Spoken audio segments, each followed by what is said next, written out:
पुढची महत्त्वाची बातमी पाहूयात। काँग्रेस वर्किंग कमिटीची आज एक दिल्लीमध्ये महत्त्वाची बैठक होते। यामध्ये लोकसभा निवडणुकांचा आढावा घेतला जाईल आणि इंडिया आघाडी सोबतच्या राजकीय स्थितीवर देखील चर्चा होणार आहे।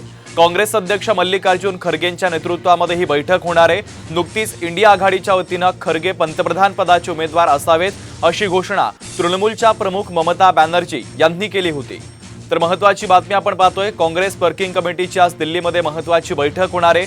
यामध्ये लोकसभा निवडणुकांचा आढावा आणि इंडिया आघाडी सोबतच्या राजकीय स्थितीवर चर्चा होणार असल्याची माहिती आहे। तर काँग्रेस अध्यक्ष मल्लिकार्जुन खरगेंच्या नेतृत्वात ही बैठक होणार असून नुकतीच इंडिया आघाडीच्या वतीने खरगे हे पंतप्रधान पदाचे उमेदवार असावेत अशी घोषणा तृणमूलच्या प्रमुख ममता बॅनर्जी यांनी केली। त्याला अरविंद केजरीवाल यांनी देखील समर्थन दिलं होतं, तर खरगेंनी सावध पवित्रा घेत त्याला नकार दिलेला आहे। तर यावर देखील आज महत्त्वाची चर्चा होण्याची शक्यता आहे। तर इंडिया आघाडीनंतर आज काँग्रेस आपली रणनीती ठरवणार असल्याचं बोललं जात आहे।